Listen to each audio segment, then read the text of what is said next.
తాకట్టులో ఉన్న బంగారాన్ని విడిపించి ఆ రోజు ఆన్లైన్ రేటుకే మేము కొంటాం. Sharma gold company. నమస్తే, వెల్కమ్ టు సుమన్ టీవీ. నేను మీ యామ్ని. ప్రస్తుతం మనతో ఉన్నారు ప్రముఖ ఆధ్యాత్మికవేత్త, ప్రముఖ జ్యోతిష వాస్తు పండితులు మాడుగుల శివప్రసాద్ గురువు గారు ఉన్నారు. గురుగారితో మాట్లాడి మనకున్న సందేహాలను అడిగి తెలుసుకుందాం. నమస్కారం గురుగారు. ఆశీర్వచనం తల్లి. గురుగారు, ఇప్పుడు జూలై నెలలో అండి, ఈ మకర రాశి వారికి ఏ విధంగా ఉంటుంది, పరిహారం ఏంటండి వీళ్ళకి? అదేవిధంగా ఇప్పుడు శని వక్రగతి కూడా అంటున్నారండి, అసలు ఏ విధంగా ఉంటుందంటారు? శ్రీ మహాగణాధిపతయే నమః. ఐం మహాసరస్వత్యే నమః. శ్రీ లలితాంబికాదేవియే నమః. ద్వాదశ రాసుల వాళ్లకు కూడా శని వక్రగతి అనేటువంటి దీని వలన కానీ, మిగతా ఉండేటువంటి గ్రహస్థితుల వలన కానీ, మామూలుగా ప్రతి మాసము కూడా మనము మాస ఫలాలు చెప్పుకుంటున్నాం. అవునండి. కొన్ని గ్రహాలు తొందరగా మారటం ఎందుకు ప్రతి నెలా చెప్పుకోవాల్సినటువంటి అవసరం అంటే, కొన్ని గ్రహాలు చంద్రుడు కానీ ఇలా కొన్ని వెంటనే రోజుల తరబడి మారిపోతూ ఉంటాయి. మారిపోతూ ఉన్నప్పుడు ఈ మారేటువంటి గ్రహాలు గోచార రీత్యా అనుకూలవంతమైనటువంటి గ్రహాల దగ్గరికి వచ్చేటప్పటికీ అనుకూలంగా జరగటము, ప్రతికూలము గ్రహాల దగ్గరికి వెళ్ళేటప్పటికీ చిన్న ఇబ్బందులు కలగటము సహజం, మనం చూస్తూ ఉన్నాం. అందుకని కదా మనం మాస ఫలాలు మామూలుగా చెప్పుకుంటాం. ఈ నెల ఎలా ఉంది, వచ్చే నెల ఎలా ఉండబోతుంది, మళ్ళీ నెల ఎలా ఉండబోతుంది, సంవత్సరము పొడవునా ఓవరాల్గా ఎలా ఉంటుందని చెబుతాం ఉగాది పండుగ నాడు. ప్రతి నెలలో కూడా జరగబోయేటువంటివి ఏమిటి, ఎలా జరుగుతూ ఉంది అనేటువంటి దాని గురించి మనం తెలుసుకుంటాం. పైగా ఇప్పుడు కొంచెం శని వక్రించటం అనేటువంటిది ఒకటి. శని స్వక్షేత్రగతుడై ఉండి వక్రించడం, వక్రగతి అనేటువంటిది ఉండే దానివలన ఇప్పుడు ఈ జూలై మాసంలో 12 రాసుల వాళ్లకు కూడా ఎలా ఉంది అనే దాని గురించి ఇప్పుడు మనం మకర రాశి వారికి ఈ జూలై మాసంలో మిశ్రమ ఫలితాలు గోచరిస్తున్నాయి. మిశ్రమముగా ఉంటాయి. కొన్ని ఇబ్బందులు కూడా ఉన్నాయని చెప్పక తప్పదు తెలియజేయటం. ఫలితాలు అన్నీ అనుకూలవంతముగా రావు, కానీ కొన్ని మాత్రం అనుకూలవంతముగా వస్తాయి. ఏ పని చేపట్టినటువంటి ప్రతి పని విజయం లభిస్తుంది అని అనలేము. ఈ మాసం ఏవో చిన్నపాటి ఇబ్బందులు ఉంటాయి. ఎందుకంటే మకర కుంభాలకు రెండిటికి శని ఆధిపత్యము కాబట్టి కొంత చిన్న ఇబ్బంది, శారీరకమైనటువంటి శ్రమ విపరీతముగా ఉంటుంది, కానీ తగిన ఫలితం మాత్రం ఉండదు అనేటువంటిది కూడా ఉంటుంది. ఏ పని చేయబుద్ధి కాదు, ముందు బుద్ధి పుట్టాలి. ఏది చేద్దామన్నా అన్ని ఇబ్బందులు కలిగేటప్పుడు ఏది ముట్టుకున్నా ఇబ్బంది అవుతుంది అనే దృక్పథంతో వీళ్ళు పనిచేయడానికే సుముఖత చూపించరు, విముఖతగా ఉంటారు. చేపట్టినటువంటి పనులన్నీ కూడా కాస్త మందకొడిగా, అంటే నిదానముగా నత్తనడకలాగా నడుస్తూ ఉంటాయి. ఈ మాసంలో తొందరగా అయిపోతే బాగుంటుంది, ఈ పని అయిపోతే మనం వాళ్ళకు ఒప్పచెప్పేయచ్చు అని అనుకునేటువంటి వాళ్ళు నిదానముగా నడుస్తుంటే చేయలేరు, బాగా ఆలస్యముగా జరుగుతాయి కాక.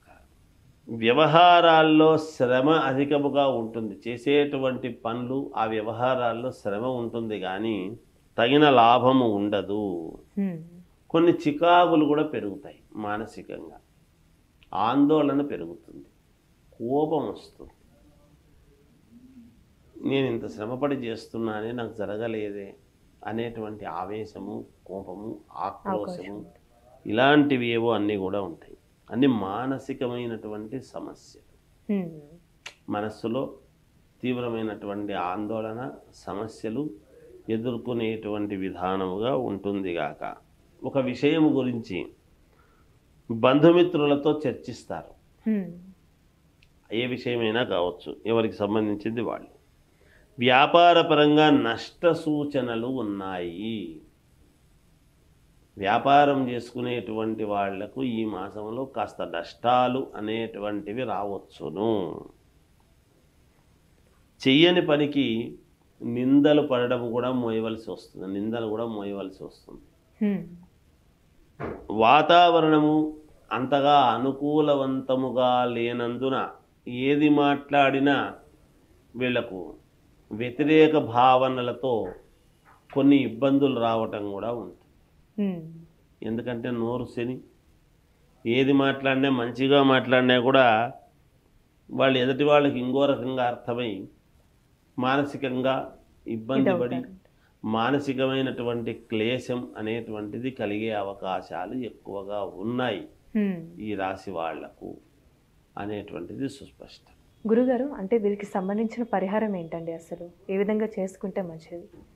వీళ్లకు పరిహారము అనేటువంటిది వచ్చినప్పుడు ఏం చేయాలి అనుకుంటే అమ్మవారిని ఆరాధించటం అనేటువంటిది చాలా ముఖ్యం ఈ రాశి వాళ్ళు.